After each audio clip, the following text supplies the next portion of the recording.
जाइए फटाफट आ जाइए और डेली क्लास बहुत इंपॉर्टेंट है आप लोगों के लिए, डिटेल भी और प्रैक्टिस सेशन भी। आपका हिस्ट्री का तो हो गया, और पॉलिटी में क्या रहा रिजल्ट आप लोगों का? पॉलिटी में रिजल्ट कैसा था आप लोगों का? अच्छा था, अच्छी क्वेश्चन थे, अच्छी क्वेश्चन बहुत थे, अच्छी थी। बहुत अच्छी बात है। हिस्ट्री में भी जिन्होंने अच्छे से पढ़ा है उनके लिए तो आसान है, जैसे कि दीपाली, और जिन बच्चों के जो नए हैं उनके लिए तो सब नया ही था, तो उनको तो सब कुछ नया सीखने को मिला है। तो अच्छा है, पढ़िए, खूब पढ़िए, अच्छे से पढ़िए, मेहनत करिए। तो हम लोग आज ओजोन परत के बारे में पढ़ने वाले हैं। आप सभी को पता है पृथ्वी के ऊपर कितने लेयर पाए जाते हैं वायुमंडल के?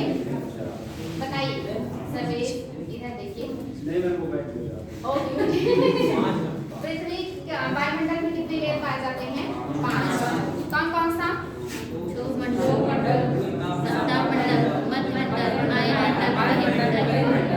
बहिर्मंडल का कोई वो मतलब नहीं है सीमा, वो अंतरिक्ष तक जाता है। जो आपका क्षोभ मंडल है ये सबसे ज्यादा इम्पोर्टेंट है ना आपके लिए? क्षोभ मंडल क्यों इम्पोर्टेंट है? मौसम संबंधी सारी गतिविधियां इसी में होता है। आपके पर्यावरण को यही मंडल जो है ये डिसाइड करता है। अच्छा, मैंने आपको बताया लिखा कि ये जो क्षोभ मंडल है इसकी मोटाई सबसे ज्यादा सबसे कम कहाँ होगी? अरे बच्चा बताई हुई मार्गों में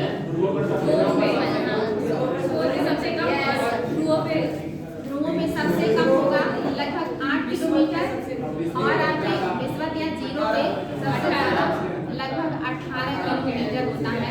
कितना अंतर होता है? क्षोभ मंडल यहाँ पे सबसे मोटा होगा और यहाँ पे सबसे पतला होता है, ठीक ना? और इसके बाद जो क्षोभ मंडल के बाद आता है वो आता है आपका कौन सा मंडल? समताप मंडल। समताप मंडल आता है, और ये आपका दूसरा सबसे महत्वपूर्ण लेयर है। इस मंडल में मौसम संबंधी सारी घटनाएं घटती हैं, और कितना मीटर ऊंचाई पे जाने पे 1 डिग्री टेम्परेचर घट जाता है?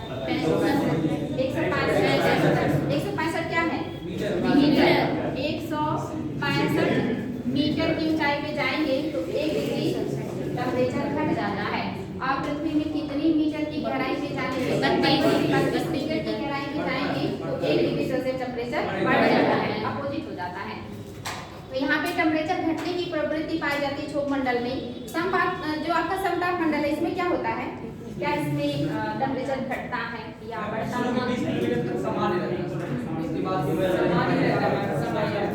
इसीलिए इसको समताप मंडल कहा जाता है, क्योंकि यहाँ पे तापमान जो है इसमें घटोतरी बढ़ोतरी नहीं होती है, मैक्सिमम समान ही रहता है। थोड़ी सी गर्मी होती कहाँ है? जहाँ पे ओजोन लेयर पाया जाता है, क्योंकि ओजोन लेयर बहुत सारे अल्ट्रावायलेट किरणों को, प्रकाश की किरणों को अवशोषित करता है। अवशोषित करने की वजह से जहाँ पे ओजोन मंडल पाया जाता है वो थोड़ा गर्म इलाका होता है। जो ये क्षोभ मंडल है इसकी आपने मोटाई तो देखी नहीं, 18 किलोमीटर 8, और 18 अधिकतम है जो गर्मियों में देखने को मिलता है जब गैसें सबसे ज्यादा प्रसार करती हैं। ये मैक्सिमम है 18। इसलिए क्वेश्चन आता है कि कौन सा लेयर है जो कभी कभी गर्मियों में मतलब जो है समताप मंडल को जो है अतिक्रमित कर जाता है, या कहाँ पे समताप मंडल की जो मोटाई है वो काफी पतली हो जाती है? तो ध्रुवों पे होता है या जीरो के पास होता है? कहाँ पे समताप मंडल की मोटाई लगभग कम हो जाती है या बहुत पतली हो जाती है? ये क्वेश्चन आया हुआ है। तो कहाँ होगा? जीरो के पास होगा, क्योंकि यहीं पे वायुमंडल की मोटाई बढ़ते बढ़ते 18 किलोमीटर तक पहुंच जाती है, और ये समताप मंडल को भी अपने अंदर समाहित कर लेता है। समताप मंडल की जो मोटाई है ये लगभग 50 किलोमीटर है, और इस 50 किलोमीटर में ये 18 देखिए अधिकतम है। 15 से लेकर के 15 से जो आपका 35 या कहीं कहीं 30 होगा, ये जो इलाका होता है यहाँ पे ही पाया जाता है आपका ओजोन मंडल। समताप मंडल में 15 से 35 जो आपकी होती है मतलब किलोमीटर की जो मोटाई होती है, इसी में आपका पाया जाता है ओजोन मंडल। इसके नीचे क्षोभ मंडल है, और यही देखिए जब क्षोभ मंडल का ये इलाका विस्तृत होता है तब ये समताप मंडल में प्रवेश कर जाता है, क्योंकि ये 18 किलोमीटर हो जाता है। उस समय जो समताप मंडल है वो और संकुचित हो जाता है। 50 किलोमीटर के बाद वाला जो इलाका है ये इसको क्या कहते हैं? मध्य मंडल कहते हैं। जो आपका मध्य मंडल है इसकी जो मतलब टेम्परेचर यहाँ पे बहुत ज्यादा घटता है, लगभग -100 डिग्री सेल्सियस टेम्परेचर यहाँ का होता है। सबसे ठंडा लेयर इसको कहा जाता है। और इसके बाद वाला जो लेयर है वो है आपका आयन मंडल का, जहाँ पे आयंस पाए जाते हैं, और आयंस के पाए जाने की वजह से यहाँ पे टेम्परेचर फिर से इंक्रीज होता है, फिर से बढ़ता है। और बढ़ते बढ़ते लगभग 1500 से 2000 डिग्री सेल्सियस की टेम्परेचर यहाँ पे होती है, लेकिन वो फील नहीं होता। 1500 से लेके 2000 डिग्री सेल्सियस टेम्परेचर यहाँ पे हो जाता है, लेकिन वो फील नहीं होता है। ऐसा क्यों फील नहीं होता? आपको ये जो गर्मी फील हो रही है, जो ये टेम्परेचर फील हो रहा है, ये क्यों फील हो रहा है? गुरुत्वाकर्षण। ओह माय गॉड, पूरी रामायण खत्म हो गई, पूछे कि राम कौन थे? वही वाला हाल हो गया है। अरे ग्लोबल वार्मिंग किसके? गैस के कारण, कार्बन डाइऑक्साइड। हाँ बिल्कुल, इसके कारण हो रहा है। जितने आपकी ग्रीन हाउस इफेक्ट है, गैसें हैं, इनकी वजह से कार्बन लेयर मोटा हो रहा है। कार्बन लेयर मोटा होने की वजह से जो धरती की गर्मी है, इसको बाहर नहीं जाने देता है वो लेयर, जिसकी वजह से गर्मी, अगर वही ना होता तो आप सभी को पता है पृथ्वी का जो माध्य टेम्परेचर हो जाएगा वो -20 डिग्री सेल्सियस हो जाएगा, यानी कि बहुत कम हो जाएगा। और वैसे तो माध्य उसकी वजह से 15 डिग्री सेल्सियस होना चाहिए, लेकिन अभी ग्लोबल वार्मिंग की वजह से बढ़ता चला जा रहा है। तो आप जो टेम्परेचर फील करते हैं, ये किसकी वजह से करते हैं? ग्रीन हाउस इफेक्ट की वजह से या कार्बन लेयर की वजह से करते हैं। अगर ये कार्बन लेयर नहीं होता तो क्या आप ये टेम्परेचर फील करते? नहीं। आप हर मौसम में यहाँ ठंडी पड़ती, -20 डिग्री सेल्सियस होता, और ना कभी ठंडी आती, ना गर्मी आती, ना बरसात, यानी कि हमेशा ठंडा ही ठंडा रहता, शीत ऋतु रहती, बर्फ गिरे रहते हैं आपकी पूरी धरती पे। तो ये जो आप फील कर रहे हैं, ये किसकी वजह से? कार्बन की सघनता की वजह से फील कर रहे हैं। कार्बन जितना ज्यादा सघन होगा उतना ही ज्यादा वो गर्मी को बढ़ाएगा, इंक्रीज करेगा।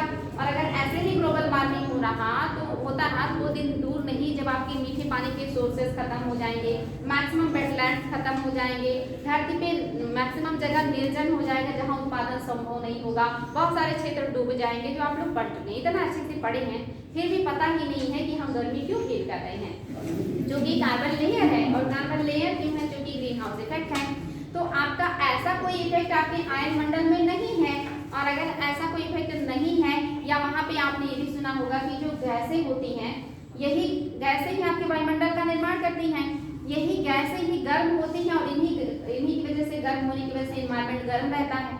तो आपका जो गैस है, भारी गैसें नीचे हैं, हल्की गैसें ऊपर हैं। जैसे जैसे आप ऊपर जाते हैं, ये गैसें और ज़्यादा हल्की होती चली जाती हैं, और वायुमंडल की जो सघनता है वो विरल होता चला जाता है। इसीलिए आप देखिए, जैसे जैसे पर्वतों की ऊंचाई पे जाते हैं, आपको वायुदाब महसूस कम होता है, वहाँ पे आपको वायुदाब कम महसूस होगा। तो अगर वायुदाब कम महसूस होगा तो इसका मतलब वहाँ पे वायुमंडल काफी विरल हो गया है। और अगर आयन मंडल तक चले गए, इसका मतलब वहाँ पे बहुत ज्यादा विरल हो गया, बहुत हल्की गैसें हैं जो दूर दूर है उनके अणु, और अगर दूर दूर होंगे तो वायुमंडलीय दाब भी कम होगा।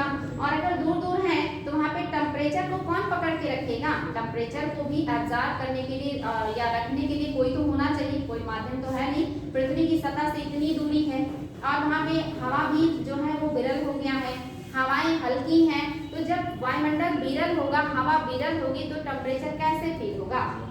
नहीं फील होगा। जैसे अगर इसी कमरे में 2 व्यक्ति रहे तो उनकी बॉडी की गर्मी से क्या ये रूम गर्म होगा? नहीं। लेकिन अगर यहीं पे 100-200 लोग रहे तो कहीं ना कहीं गर्मी बढ़ जाएगी, क्योंकि सभी लोग कार्बन डाइऑक्साइड को निकालते हैं, और कार्बन डाइऑक्साइड से गर्मी बढ़ती है, तो रूम क्या होगा? गर्म महसूस होगा। वही समझ लीजिए, नीचे के लेयर में इतनी गैसेस हैं, सारे गैसों का संकेंद्रण नीचे के लेयर में है, ऊपर के लेयर में गैसें बहुत दूर दूर होंगी, हाइड्रोजन, हीलियम जैसे, मतलब बहुत हल्की गैसें हैं। तो गैसों की विरलता, या कहिए कि वायुमंडल की विरलता की वजह से वहाँ पे हमें टेम्परेचर फील नहीं होता, जबकि टेम्परेचर वहाँ का ज्यादा होता है। बात ये समझ में आ गया? तो फिलहाल आज हम पढ़ रहे हैं ओजोन लेयर। ओजोन लेयर कहाँ पाया जाता है? समताप मंडल में पाया जाता है, और ये 15 से 35 किलोमीटर के बीच में इसकी जो उपस्थिति है ये पाया जाता है। जो ये ओजोन है ये बनता कैसे है? ओजोन मतलब क्या है? ओके, ऑक्सीजन के 3 अणु। तो ये बनता कैसे? कौन सी चीजें हैं जो ऑक्सीजन के 3 अणुओं का मतलब एक में करने का?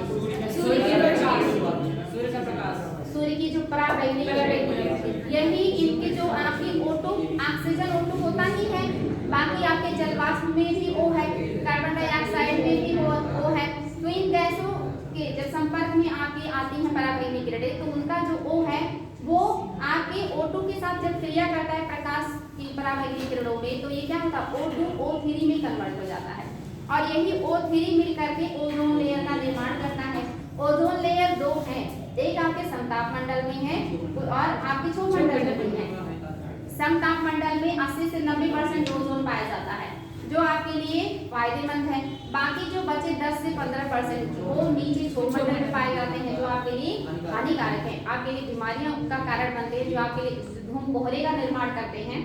ऐसी बहुत सारी घटनाओं का वो मतलब निर्माण करते हैं, जो आपके लिए हानिकारक है। लेकिन जो समताप मंडल में ओजोन है वो आपके लिए जीवनदायी है। और जो कैसे बनता है, सूर्य के प्रकाश के परावैंगनी किरणों के उपस्थिति में आपका ऑक्सीजन अन्य जो गैसें हैं उनमें जो O है, जब उनका विघटन होता है तो उस O के साथ क्रिया करके 3 अणु वाला O बनाते हैं, O3, और यही आपकी ओजोन लेयर का निर्माण करता है। जो ओजोन लेयर है, आप देखेंगे कभी कभी आप सुनते हैं कि ओजोन में होल हो रहा है, कभी कभी आपको सुनाई देता है कि खास करके दक्षिणी और उत्तरी जो पोल्स हैं यहाँ पे ओजोन लेयर में छिद्र हो रहा है। ये कोई छिद्र नहीं होता है, बल्कि वो जो गैसों की मात्रा है जहाँ घट जाती है, जहाँ कम हो जाती है, परत जहाँ पतली हो जाती है, उसी को हम कहते हैं ओजोन में होल हो रहा है। तो जो आपका ओजोन है, इसमें सबसे पहले ढूंढा गया होल अंटार्कटिका पे। अंटार्कटिका में जो होल ढूंढा गया, ये ढूंढा था ब्रिटिश वैज्ञानिकों ने। उन्होंने कहा कि जो अंटार्कटिका है इसके ऊपर जो ओजोन की लेयर है ये बसंत ऋतु में, और कौन सा, ऑस्ट्रेलियन बसंत ऋतु में पतला हो जाता है। ऑस्ट्रेलियन बसंत ऋतु कब आएगा? नवंबर दिसंबर। आप यहाँ शरद ऋतु कब आता है? सितंबर अक्टूबर में ना। यानी कि जब आपके यहाँ शरद ऋतु आएगा तब वहाँ यहाँ पे ठंडी की शुरुआत हो रही होती है और वहाँ पे गर्मी की शुरुआत हो रही है, यानी कि वहाँ बसंत होगा। आपके यहाँ शरद होगा, उनके यहाँ बसंत, यानी कि वो सितंबर अक्टूबर में जब आपके यहाँ शरद ऋतु शुरू होता है, यानी कि ठंडी शुरू हो रही होती है, उस समय वहाँ पे बसंत ऋतु मनाया जाता है, यानी कि गर्मी शुरू हो रही होती है। तो बसंत ऋतु में दक्षिणी गोलार्ध में जो आपका ओजोन लेयर है ये काफी पतला हो जाता था, और इस बात की जानकारी ब्रिटिश वैज्ञानिकों ने लगाई और उन्होंने बताया कि अक्टूबर और सितंबर अक्टूबर में दक्षिण में बसंत ऋतु में जो ओजोन लेयर है वो अंटार्कटिका के ऊपर हल्का हो जाता है। और ये प्रोसेस उन्होंने कई वर्षों तक स्टडी किया कि हर साल ये प्रक्रिया होती है, अक्टूबर सितंबर में ही यहाँ पे ओजोन लेयर पतला हो जाता है। और फिर इसी जो क्रिया है इसी को उन्होंने बताया कि ओजोन में होल हो गया है अंटार्कटिका पे। पहले उन्होंने देखा कि यहाँ पे काफी हल्का हो जाता है, पतला हो जाता है, और ये प्रोसेस जब हर साल उन्होंने देखा और ये दिनों दिन बढ़ने लगा, तब इसको बताया कि उन्होंने कहा कि ये होल है जो कि ओजोन लेयर में अंटार्कटिका पर हो रहा है। हालांकि उनके लिए ध्रुव पर भी है, लेकिन दक्षिणी ध्रुव पर ज्यादा ये होल देखने को मिलता है। और आपने सुना भी होगा कि जो ओजोन लेयर है इसमें रिपेयर भी हुआ था कोरोना काल में। तो ये जो ओजोन में होल हो रहा है वो भी अंटार्कटिका या उत्तरी या दक्षिणी ध्रुव पर ही क्यों होता है, ये भी सवाल है। क्योंकि आप सभी को पता है कि ओजोन को जो क्षरण पहुंचाते हैं वो सबसे ज्यादा जो महत्वपूर्ण है वो CFC है, जिनको हाइलॉन्स गैस भी कहते हैं। ये गैसें सबसे ज्यादा नुकसान पहुंचाते हैं, लेकिन कुछ प्राकृतिक रीजन भी हैं जो ओजोन को नुकसान पहुंचाते हैं, जैसे समताप मंडलीय आपके बादल और ध्रुवीय भंवर, और तीसरा मानव की वजह से जो CFC जैसे गैसों का रिलीजन होता है। ये तीनों मिलकर के ओजोन लेयर को पतला करने का काम करते हैं और उसका क्षरण करते हैं। तो जो ये ओजोन आपका लेयर है, आपको पता चल गया ये बनता कैसे है, आपको पता चल गया ये टूटता कैसे। तो जो आपके परावैंगनी किरणें हैं इनको बनाने के लिए भी जिम्मेदार हैं, और अगर आपके द्वारा बहुत सारे ऐसी गैसें निकाली जा रही है जैसे CFC हो गया, जैसे अन्य गैसें हो गई, तो अगर वो गैसें मौजूद हैं तो परावैंगनी किरणों की उपस्थिति में इन गैसों से क्रिया करके वो ओजोन जो है वो टूट भी जाता है। आपके CFC वगैरह उनको तोड़ने का भी काम करते हैं, और जब वही O3 जो है वो टूट जाता है O2 और O में, तब ये कहलाता है आपका ओजोन का क्षरण होना, यानी कि ओजोन के अणुओं का विघटन कहलाता है। और इस विघटन कालीन आपने देखा इसके लिए 3 कारण जिम्मेदार होते हैं, प्राकृतिक भी हैं और आपके जो है मानव निर्मित भी हैं। जो प्राकृतिक कारण होते हैं आप सभी को पता है, जो नेचर करता है, जो गलतियां नेचर करता है उसका रिपेयर भी नेचर करता है। जैसे आप सभी को पता है कि जो मृदा अपरदन है ये नेचर भी करता है, बारिश से मृदा अपरदन होता है, सभी को पता है। लेकिन आपको पता है कि मिट्टी बनने की प्रक्रिया भी तो है, हर साल जीव जंतुओं के अवशेष आते हैं, हर साल चट्टानों का क्षरण होता है, तो प्रकृति मिट्टी का निर्माण करता है और उसका अपरदन भी करता है, लेकिन दोनों प्रोसेस साथ साथ चलती है, इसलिए ये उतना नुकसानदेह नहीं होता। ज्यादा नुकसानदेह कब होता है? जब मानव उसमें हस्तक्षेप करता है। तो यानी कि पहले भी ये प्रोसेस होता था कि ओजोन के अणु टूटते थे, फिर वो ज्वाइन भी हो जाते थे, जुड़ भी जाते थे, यानी कि जो होल का मतलब जो होल था वो कभी इतना ज्यादा नहीं होता था। लेकिन जब मानव ने उसमें अपना हस्तक्षेप किया, यानी कि ऐसे बहुत सारी गैसों का निर्माण किया जिसने जा करके O3 को तोड़ने का काम किया, तब जा करके ये धीरे धीरे करके बहुत पतला हो गया। जैसे समतापमंडलीय बादल क्या है? आप सभी को पता है कि जो हमारी पृथ्वी है ये 23.5 डिग्री पर झुकी हुई है और इस वजह से पृथ्वी का एक ही हिस्सा सूर्य के सामने होता है। कभी उत्तरी गोलार्ध सामने होता है और कभी दक्षिणी गोलार्ध सामने होता है और हमें आभास होता है कि सूर्य आ रहा है और सूर्य जा रहा है। हमें आभास होता है कि सूर्य गति कर रहा है, जबकि ऐसा नहीं है। ये गति सिर्फ आभासी है, रियल में है कि पृथ्वी गति करती है और पृथ्वी का एक हिस्सा कभी सूर्य के सामने आता है और कभी उसके अपोजिट यानी कि बैक साइड में हो जाता है, घूम करके बैक साइड हो जाता है। तो जब पृथ्वी आज की उत्तरी गोलार्ध में आती है और उस समय आप सभी को पता है सूर्य कर्क रेखा पे मैक्सिमम कर्क रेखा तक आते हैं और जब यहाँ कर्क रेखा पर चमकते हैं उस समय यहाँ सबसे ज्यादा गर्मी आपके उत्तरी गोलार्ध में देखने को मिलता है। उस समय सबसे ज्यादा बड़ा दिन होता है, सबसे ज्यादा उष्मा उत्तरी गोलार्ध को प्राप्त होता है। उस समय आपका जो दक्षिणी गोलार्ध है ये सबसे ज्यादा ठंडा महसूस करता है, सबसे कम उष्मा प्राप्त करता है और उस दरमियान जो आपका ध्रुवीय क्षेत्र है यहाँ पे 6 महीने की रात हो रही होती है और उत्तरी गोलार्ध में 6 महीने का दिन हो रहा होता है ध्रुवीय क्षेत्रों में। और जब 6 महीने का रात होता है दक्षिणी गोलार्ध में उस समय बहुत ज्यादा ठंडा हो चुका है ना, दक्षिणी गोलार्ध बहुत ज्यादा ठंडा हो चुका है। और जब बहुत आप सभी को पता है कि जो आपका समतापमंडल है ये थोड़ा सा गर्म है, यानी कि क्षोभमंडल से गर्म है, इसलिए बादल वगैरह बनने की जो प्रक्रिया है क्षोभमंडल में होता है। बादल वहीं बनते हैं जहाँ ठंडा होता है। जब तक ठंडा नहीं होगा तब तक संघनन नहीं होगा, संघनन नहीं होगा तो बादल नहीं बनेंगे। तो समतापमंडल अगर गर्म है तो निश्चित ही बादल तो नहीं बनेगा। लेकिन अगर सूर्य जो है वो उत्तरी गोलार्ध में है और दक्षिणी गोलार्ध में ठंडी बहुत ज्यादा है, खास करके ध्रुवीय क्षेत्र पे जो कि वो बहुत कम प्रकाश प्राप्त करते हैं, तो वहाँ पे जो आपका समतापमंडल है वो ठंडा है ऊपर तक पहुँच जाता है और समतापमंडल में फिर बादलों का निर्माण होता है। ये जो बादल होते हैं काफी रवे वाले होते हैं, रवा में जानते हैं ना, रेसेदार बादल होते हैं और ये जो बादल बनते हैं इन बादलों में बहुत मतलब से बादल बनते हैं तो आप सभी को पता होगा कि जो सूर्य की किरणें हैं उनको ये रिफ्लेक्ट करने का भी काम करते हैं। बादल आपके रिफ्लेक्ट करते हैं और अगर सूर्य की किरणों को रिफ्लेक्ट करेंगे तो निश्चित ही उनको धरातल पे आने नहीं देंगे और भी ज्यादा ठंडा होगा।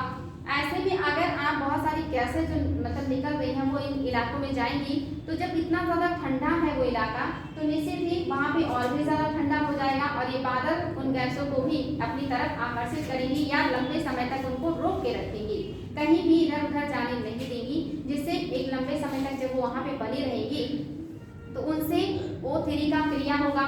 O3 की जो क्रिया होगी तब ये बादल भी उसके जो है विघटन के लिए जिम्मेदार हो रहे हैं, क्योंकि इन बादलों ने कहीं ना कहीं सूर्य के आने की किरणों के दर को रिफ्लेक्ट किया, गर्मी को कम किया, ठंडा को और ज्यादा बढ़ा दिया, गैसों को आकर्षित किया अपनी तरफ और इस क्रिया को बढ़ा दिया जिसकी वजह से ओजोन 3 टूट जाएगा, ओजोन मतलब O2 और O में, और इस वजह से आपके समतापमंडलीय बादल जिम्मेदार हो गए। दूसरा मैंने कहा ध्रुवीय भंवर। आप सभी को पता है कि आपकी पृथ्वी पर 3 तरह की हवाएं चलती हैं। एक होती है अस्थाई, एक होता है आपका स्थानीय और दूसरा होता है आपका नहीं बेटी अस्थाई की बात करें, व्यापारिक कौन है? ये अस्थाई है, अस्थाई नहीं, स्थानीय नहीं, स्थानीय इसमें नहीं आएगा। मैंने कहा 3 तरह के चलते, एक तो होता है कि हाँ वैसे तो 3 तरह के हैं, स्थानीय हो गए, अस्थाई हो गया और समसामयिक। आपकी जो तो अस्थाई पौने हैं वो भी 3 हैं, एक आपका व्यापारिक है, एक पछुआ और एक ध्रुवीय है। तो जो ध्रुव है चूंकि ठंडा रहता है, उच्च वायुदाब का क्षेत्र होता है, तो यहाँ से हवाएं जाती हैं और ध्रुव जो है ऊपर है और सब तरफ यानी कि हवाएं जा रही हैं, तो वहाँ पे भी एक भंवर का निर्माण होता है और वो भी कब? ठंडक के मौसम में। ठंडक के मौसम में एक भंवरनुमा संरचना दोनों गोलार्ध में 0 के पास मतलब 90 के पास बनती है। जब आपकी सूर्य की किरणें उत्तरी गोलार्ध में होगी तब ये भंवर दक्षिणी गोलार्ध के ध्रुव पर निर्मित होगा। जब सूर्य की किरणें दक्षिणी गोलार्ध में होंगी तब ये ध्रुवीय भंवर उत्तरी गोलार्ध के ध्रुव पर निर्मित होगा। और अगर कोई भंवर बन रहा है इसका मतलब वो वहीं पे राउंड करेगा, वहीं पे घूमेगा, उसकी स्थिति लंबे समय तक वहीं बनी रहेगी। जैसे आप चल रहे हैं, आप सीधा ना जाके गोल गोल घूमिए तो आप इसी क्लासरूम में नहीं रह जाएंगे, वहां से चलेंगे फिर आएंगे फिर ऐसे घूमते रह जाएंगे। यानी कि जो भंवर का निर्माण होता है वो जो गैसें गई हैं और जो बादल हैं और भंवर, ये तीनों मिलके वहाँ पे संकेंद्रण बना लेते हैं और ये संकेंद्रण इतना ज्यादा हो जाता है कि ये मिल करके O3 को तोड़ तोड़ करके एकदम से वहाँ पे लेयर को कम कर देते हैं। और स्थिति कब बन रही है? जब वहाँ पे ठंडी शुरू हो चुका है, ठंडक में ही वहाँ पे ठंडा मौसम होता है और ठंडा मौसम होते ही सारे गैसों का वहाँ पे आकर्षण संकेंद्रण बनता है, जिसकी वजह से ये टूटने की प्रोसेस शुरू हो जाती है। तो ये अगर आए कि दक्षिणी गोलार्ध में आपका जो ओजोन है ये किस मौसम में सबसे पतला वहाँ लेयर हो जाता है या सबसे ज्यादा कब यहाँ पे क्षय होता है ओजोन का? तो बसंत के मौसम में, जब ऑस्ट्रेलियन बसंत होता है या सितंबर अक्टूबर के महीने में। और इसके बाद जो मोटा होगा कब? जैसे जैसे वहाँ पे ठंडी खत्म होगा, जैसे जैसे आपके यहाँ बसंत ऋतु जो है वहाँ पे, मतलब आप जानते हैं कि गर्मी जब आता है तो वहाँ पे इसका मतलब है कि ठंडी लगभग खत्म हो रही होती है, लेकिन वो पूरे ठंडक का जो संकेंद्रण था उसी समय क्या होगा, धीरे धीरे वहीं से समाप्त होगा, लेकिन उस समय तक लास्ट पोजीशन होता है और सबसे ज्यादा नुकसान पहुंचा चुका होता है वो। बसंत का मतलब जानते हैं ना कि जब ठंडी खत्म हो रही होती है, गर्मी शुरू होने वाली होती है, उसको हम बसंत कहते हैं। इसका मतलब अब वहाँ पे ठंडी खत्म हो चुकी है, लेकिन उस दरमियान पूरे ठंडी में जो संकेंद्रण हुआ था उसका इफेक्ट लास्ट में भी देखने को मिलेगा।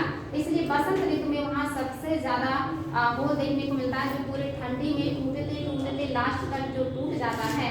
तो सबसे कम जो स्थिति हो जाएगी ओजोन की वो कब होगा? बसंत ऋतु में, जब वहाँ गर्मी शुरू होने वाली होती है।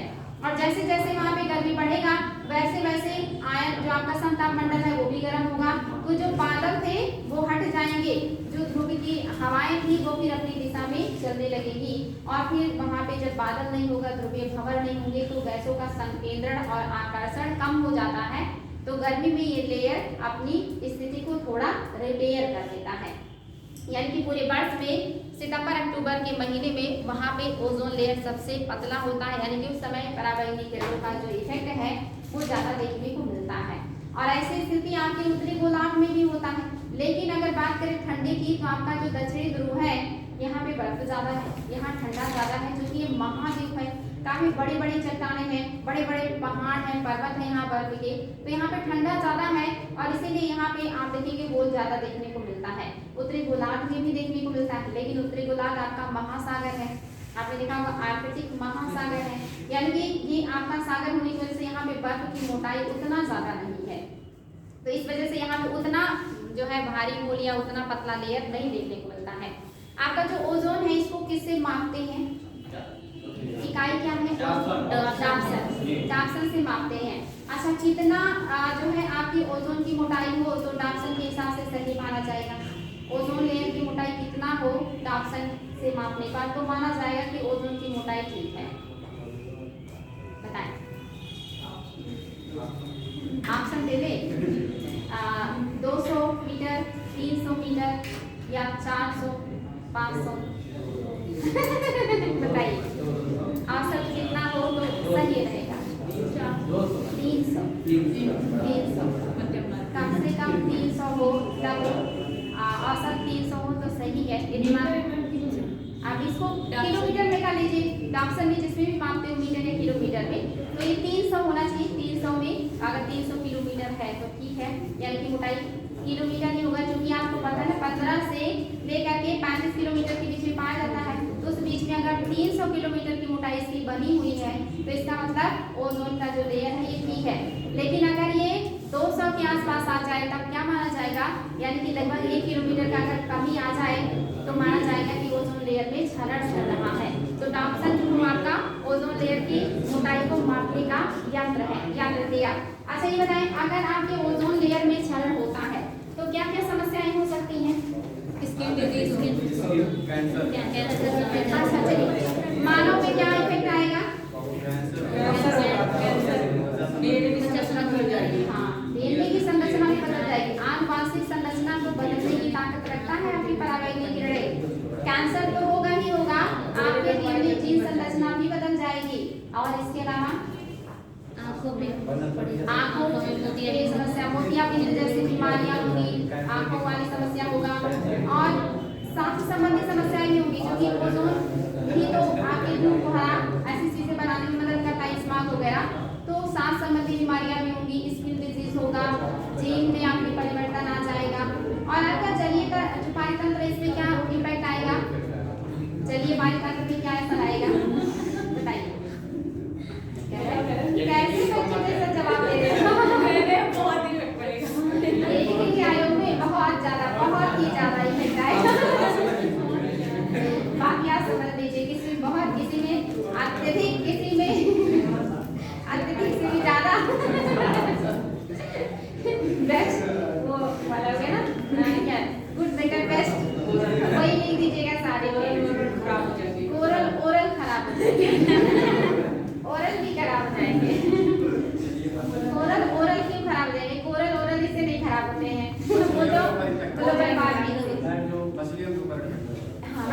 वो इफेक्ट आएगा। सबसे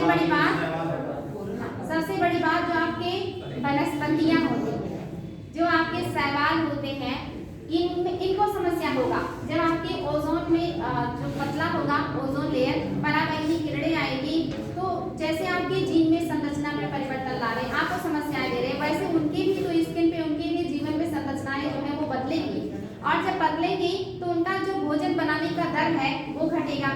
अगर वो भोजन बनाने का दर घटेगा तो जलीय पारिस्थितिकी जो तंत्र है उसमें डिस्टर्बेंस आएगा कि नहीं, जलीय जीवन को जो भोजन की कमी हो जाएगी। दूसरा, सभी को पता है कि जब आपके शैवाल को भोजन बनाते हैं सबसे ज्यादा कार्बन वही एब्जॉर्ब करते हैं, लगभग 71%, और सबसे ज्यादा ऑक्सीजन हम देते हैं लगभग 90%।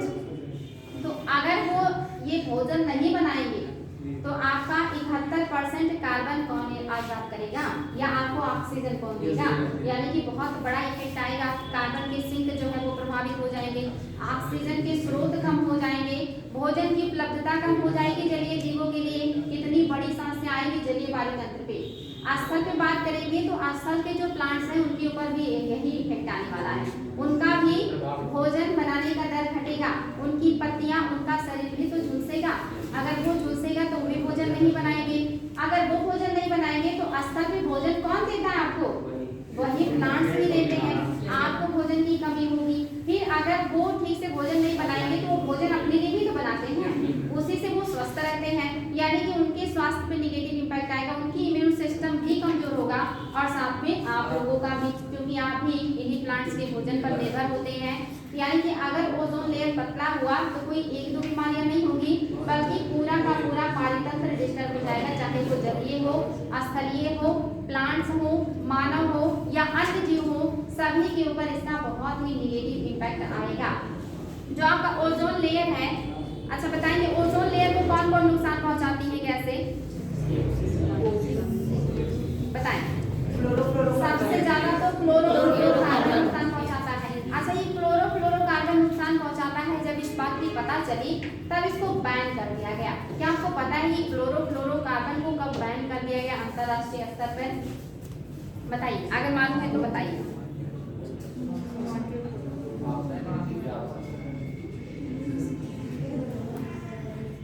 1996 में CFC पर प्रतिबंध लगा दिया गया था, ये चीज याद रखिएगा। इसी से जुड़ा हुआ है मॉन्ट्रियल प्रोटोकॉल। मॉन्ट्रियल प्रोटोकॉल कब हुआ था? ये बहुत ही इम्पोर्टेंट है, इतने छोटे छोटे क्वेश्चन कैसे गलत करेंगे आप लोग, बताइए। आपका मॉन्ट्रियल प्रोटोकॉल कब हुआ है? किसी का 86 है, किसी का 92 है, 92 में तो रियो डी जेनेरो हुआ था, 97 में क्योटो प्रोटोकॉल हुआ था, 85 89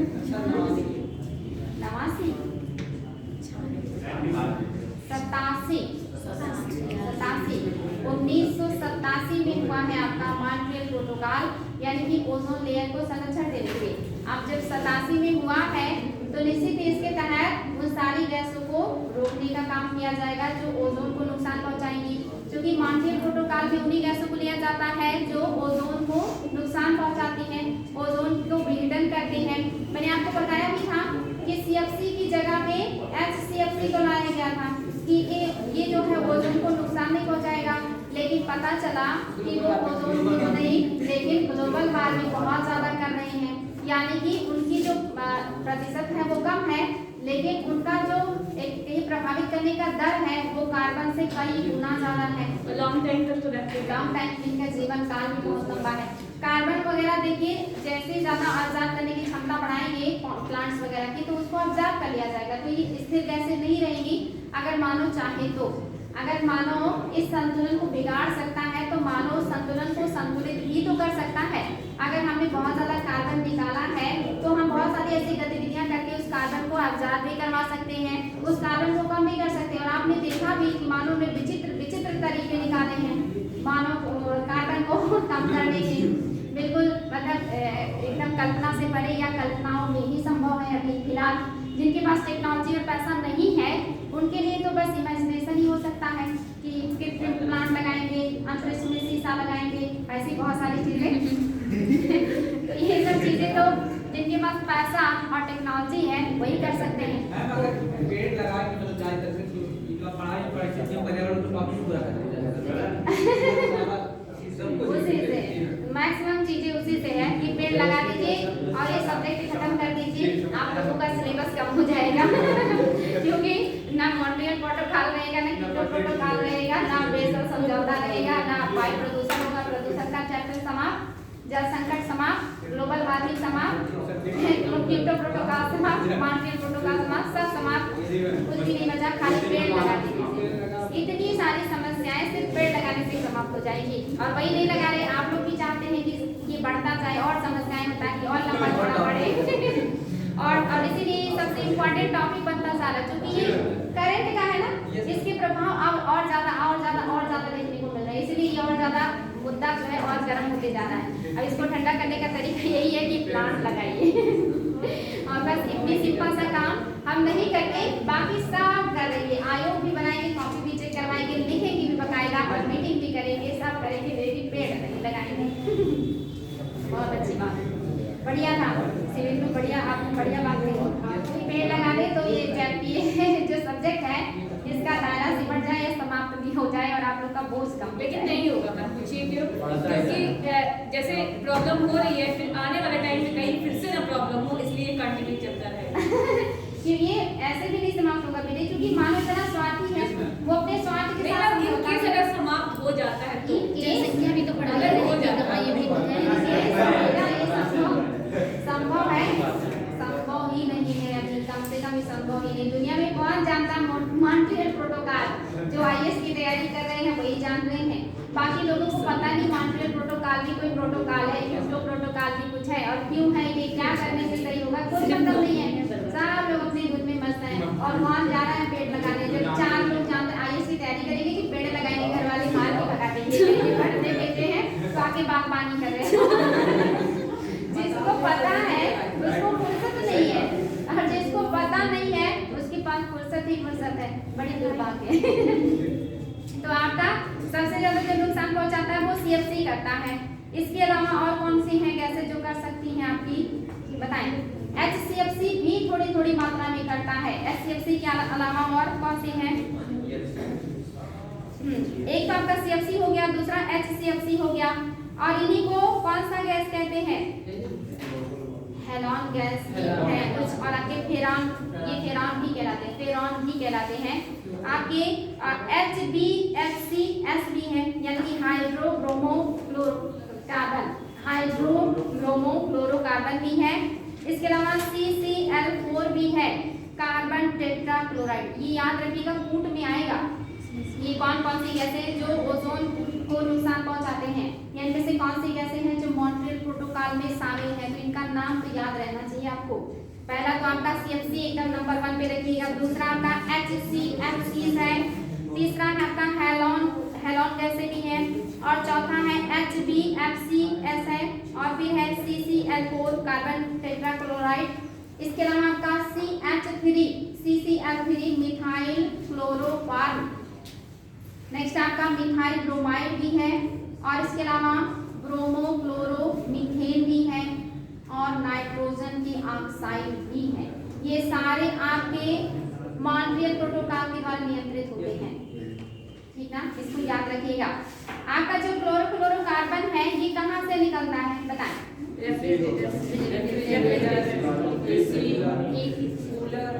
रेफ्रिजरेटर तो सभी को पता है ना, आईएएस में आया हुआ क्वेश्चन है कि कहाँ से निकलता है ये, तो इसलिए सिर्फ उतना ही नहीं और भी चीजें पता होनी चाहिए।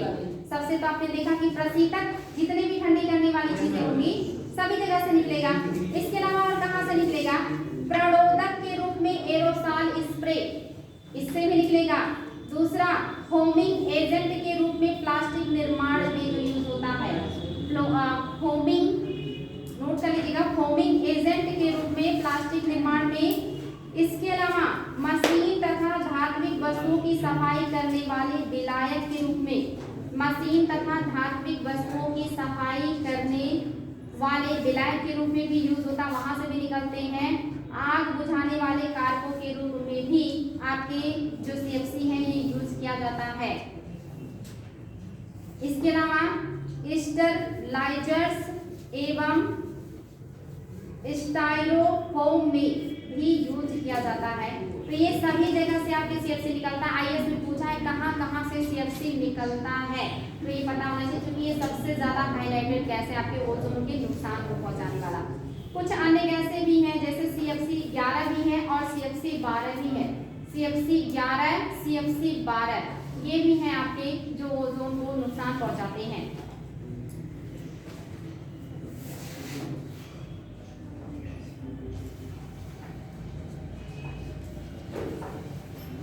ये जो सीएफसी से क्या करेंगे, O3 को तोड़ने का काम करते हैं। ये विघटनकारी गैस है, O3 को तोड़ते हैं। इसके अलावा और है हाइड्रोक्लोरोफ्लोरोकार्बन जो है, इनमें भी आपका हाइड्रोक्लोरोफ्लोरोकार्बन है, इसमें भी 22 और 123 करके है। हाइड्रोक्लोरोफ्लोरोकार्बन में 22 है, हाइड्रोक्लोरोफ्लोरोकार्बन में 123 भी है। ये दोनों भी आपके सीएफसी को नुकसान पहुंचाते हैं। इसके अलावा और कौन कौन सी चीजें हैं जो विघटनकारी हैं जो निकलती हैं, जैसे औद्योगिक उत्सर्जन से भी कुछ ऐसे गैसें हैं जो निकलती हैं, ओजोन को नुकसान पहुंचाती हैं। कृषि उर्वरक से भी समस्या होती है। सुपरसोनिक जो जेट विमान है इससे भी कुछ ऐसे गैसें निकलती हैं जो नुकसान पहुंचाती हैं। और कुछ आपके प्राकृतिक विद्युत उत्सर्जन जो बिजली चमकने का काम होता है ना, इससे भी समस्या होती है। आपका कार्बन टेट्राक्लोराइड आपने देखा है, मिथाइल क्लोरोफॉर्म। अगर इनके बारे में लिखना चाहते हैं कहाँ से उत्सर्जित होते हैं तो लिखवा सकते हैं, अन्यथा छोड़ देते हैं। आपका ओजोन परत किस तरह का काम करता है पृथ्वी के लिए? कवच का काम करता है, सुरक्षा का काम करता है। जैसे सनस्क्रीन नहीं होता है, सन से बचाता है आपके जो लगाते हैं ना, कुछ इसी तरह का काम आपका ओजोन करता है, पृथ्वी को बचाने का काम करता है। और ये जो आपका ओजोन लेयर है, याद रखिएगा ये दो होता है, मैंने अभी बताया समताप मंडल में भी होता है और क्षोभ मंडल में भी होता है। समताप मंडल में लगभग 90% ओजोन होता है और लगभग 10% आपके क्षोभ मंडल में होता है। समताप वाला आपके लिए फायदेमंद है और ओजोन परत वाला आपके लिए हानिकारक होता है। और ये पृथ्वी का छाता भी कहलाता है और पृथ्वी का रक्षा कवच भी। छाता भी कहलाता है और पृथ्वी का रक्षा कवच भी कहलाता है, याद रखिएगा। और पराबैंगनी किरणों का 95% अवशोषित करता है। लगभग 95% तक आपका जो ओजोन है ये पराबैंगनी किरणों का अवशोषित करता है। और जो 10% ओजोन आपके नीचे आता है या जो क्षोभ मंडल में होता है, ये आपको श्वास संबंधी बीमारियां उत्पन्न कर सकता है, याद रखिएगा। ये काफी जो है हानिकारक होता है। आप 3-4 पॉइंट है, नोट कर लीजिएगा, फटाफट नोट कर लीजिएगा। वायुमंडलीय ओजोन का मापन डाप्सन स्पेक्ट्रोमीटर द्वारा किया जाता है। वायुमंडलीय ओजोन का मापन डाप्सन स्पेक्ट्रोमीटर द्वारा किया जाता है। इंपॉर्टेंट है, हाईलाइट कर लीजिएगा, किया जाता है एवं इसे डाप्सन यूनिट में व्यक्त किया जाता है। एवं इसे डाप्सन यूनिट में व्यक्त किया जाता है। वेरी वेरी इंपॉर्टेंट, हाईलाइट कीजिएगा। एक डाप्सन यूनिट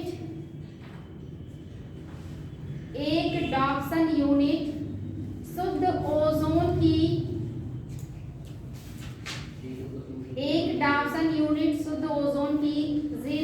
0.01 मिलीमीटर की मोटाई के बराबर होती है।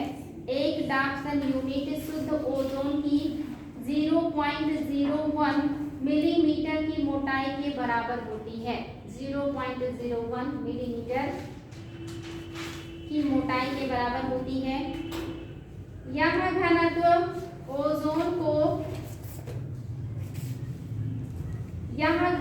ओजोन को धरातलीय स्तर के दबाव पर लाने से प्राप्त होता है।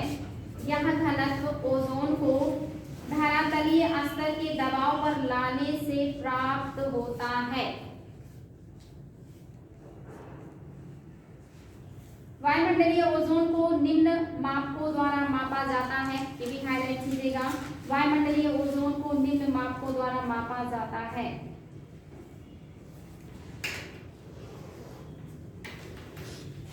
पहला है डाप्सन स्पेक्ट्रोमीटर।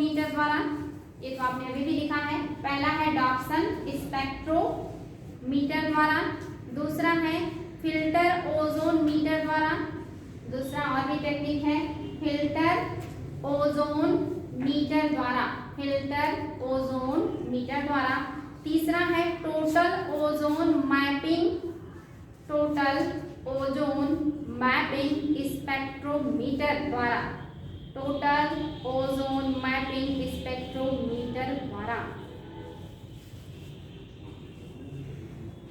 याद रखिएगा ये सबसे ज्यादा पतला कब होता है? दक्षिणी गोलार्ध में बसंत ऋतु में होता है। और वायुमंडल में ओजोन का औसत सांद्रण, देखिए जो मैंने अभी आपसे बताया इसको नोट कीजिए, बहुत मतलब इम्पोर्टेंट है, फटाफट नोट कर लीजिए। वायुमंडल में ओजोन का औसत सांद्रण करीब 300 डाप्सन यूनिट है। 300 वो जो किलोमीटर मीटर होता है ना वो नहीं, डाप्सन यूनिट में है। ये कह रहा है वायुमंडल में ओजोन का औसत सांद्रण करीब 300 डाप्सन यूनिट है। 300 डाप्सन यूनिट है और एक डाप्सन यूनिट में कितना आता है? 0.01 मिलीमीटर। ठीक ना। अब 300 डाप्सन यूनिट अगर होगा ओजोन का मोटाई तो ये सामान्य या अच्छा माना जाएगा। वही कह रहा है कि वायुमंडल में ओजोन का औसत सांद्रण करीब 300 डाप्सन यूनिट है। कोई क्षेत्र जहां सांद्रण 220 डाप्सन यूनिट से नीचे गिर जाता है, हाईलाइट कीजिएगा, इसको नोट कीजिए, कोई दिक्कत? कोई क्षेत्र जहां सांद्रण 220 डाप्सन यूनिट से नीचे गिर जाता है, वेरी वेरी इंपॉर्टेंट लाइन। कोई क्षेत्र जहां का सांद्रण 220 डाप्सन यूनिट से नीचे गिर जाता है वहां ओजोन छिद्र का भाग माना जाता है, या वह ओजोन छिद्र का भाग माना जाता है। ओजोन छिद्र का भाग कब माना जाएगा? जब डाप्सन 220 यूनिट से नीचे गिर जाए, तब माना जाएगा कि यहाँ पे ओजोन लेयर में छिद्र हो गया है।